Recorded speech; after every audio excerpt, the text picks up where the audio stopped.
శ్రీమాత్రే నమః. ఓం నమ శివాయ. జై కాలభైరవాయ. నా పేరు శ్రీ సిద్ధేశ్వర శ్రీ కార్తికేయ గురుస్వామిని. నేను శ్రీదేవి కాలభైరవ ఉపాసకుని. దశమహావిద్యలో ఉన్నటువంటి అమ్మవార్లందరికీ కూడాను తంత్ర ప్రక్రియలో కూడా నేను వామాచారం కానీ దక్షిణాచారం కానీ నేను అనుష్ఠానం చేస్తూ ఉంటాను. సాధన కూడా చాలామందికి కొన్ని తాంత్రికమైనటువంటి పరిష్కారాలు కూడా నేను చెప్పడం జరుగుతుంది. అయితే ఇప్పుడు వారాహి నవరాత్రులు జరుగుతున్నాయి కాబట్టి ఈ వారాహి నవరాత్రులు చాలామందికి మనం పూజ ఎలా చేస్తారు ఏంటి, మనం చాలామంది కూడా చిన్న చిన్న విషయం ప్రకారంగా ఇలాగ మనం కలసం పెట్టుకొని కొంత ఆరాధన చేసుకొని కొద్దిగా మనం కంద దీపారాధన చేసుకోవడం కొంతమందికి విశేషమైన ఆనవాతి ఉంది. కానీ విశేషంగా కొన్ని రోజుల్లో మనమేమీ లేదు, కొంత దేవతామూర్తులకి వారాహిదేవికి ప్రీతికరమైనటువంటి దేవతామూర్తులు మాత్రమే మనం ఆరాధన చేసుకొని ఆవిడతో పాటు వాళ్ళని కూడా ఆవాహన చేసుకున్నాకే ఆవిడికి పూజ చేస్తేనే విశేషమైనటువంటి ఫలితాన్ని ఇస్తుంది అన్నమాట. ఆ విషయం ఏంటో ఈరోజు మీకు వివరంగా చెప్తాను. ఒకసారి వెళ్దాం. ప్రథమం గణపతి పూజ చేసుకోవాలి. గణపతి పూజ చేసుకున్న తర్వాత పుణ్యాహవచనం చేయాలి. తర్వాత పంచగవ్యప్రాసన చేయాలి. తర్వాత త్రిశూలార్చన, వేదికార్చన చేసుకున్న తర్వాత ఈ వేదికార్చనలో అష్టదిక్పాలకుల దిగ్బంధనం చేసుకోవాలి. అష్టదిక్పాలకుల దిగ్బంధనం చేసుకున్న తర్వాత భైరవ దిగ్బంధనం చేసుకోవాలి. భైరవ దిగ్బంధనం మొత్తం భైరవులందరినీ కూడా దిగ్బంధనం చేసుకోవాలి. తర్వాత శక్తి దిగ్బంధనం అనే దేవతలు ఉంటారు. శక్తి దిగ్బంధన దేవతలను కూడా ఇందులో ఆవాహన చేసుకోవాలి. అష్టమాతృగా దిగ్బంధనం అనేది ఉంటుంది. అష్టమాతృగా దిగ్బంధనం కూడా ఆవాహనం చేసుకోవాలి. తర్వాత భైరవీ దిగ్బంధన అంటుంది, అంటే మాతృకలు, భైరవీ మాత మాతృకలు అనమాట. వాళ్ళని దిగ్బంధనం చేసుకున్న తర్వాత అమ్మవారిని స్మరణం చేసి అమ్మవారిని ఆరాధన చేసుకున్న తర్వాత అమ్మవారికి ఆవాహన ఉపచార పూజలు చేయాలి. అమ్మవారికి ఆవాహన ఉపచార పూజలకు ముందు భైరవుడికి పూజ చేయాలి.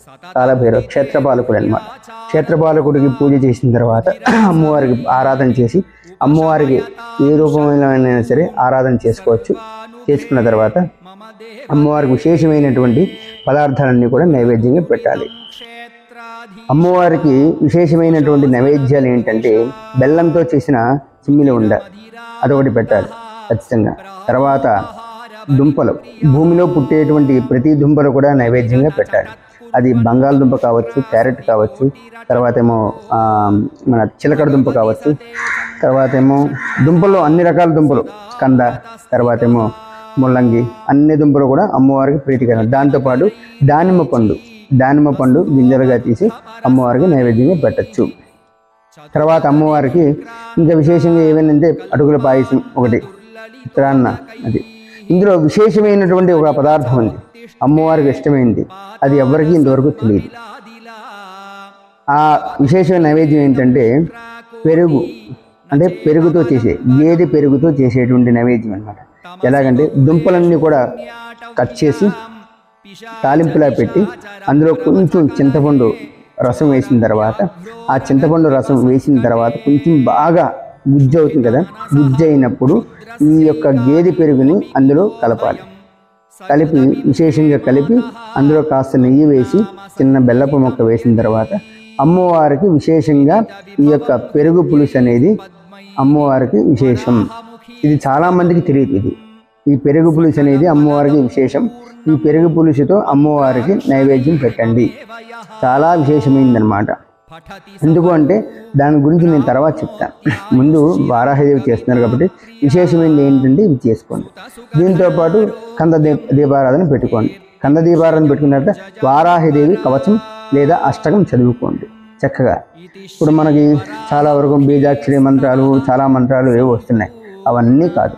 అమ్మవారిని మీరు ఎలాగా మనసా వాచా స్మరణం చేసుకొని మీరు అమ్మవారిని చక్కగా మీరు ఆరాధన చేస్తే అమ్మ ఎక్కడి నుంచైనా సరే మీకు కలుగుతుంది ఖచ్చితంగా. ఇది శుభస్య శీఘ్రం నేను చెప్తున్నాను. శ్రీ సిద్ధేశ్వర శ్రీ కార్తికేయ గురుస్వామి గారు చెప్తున్నాను.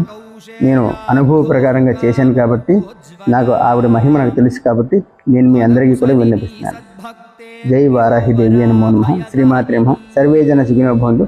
లోకా సమస్త సుఖినో భవంతు.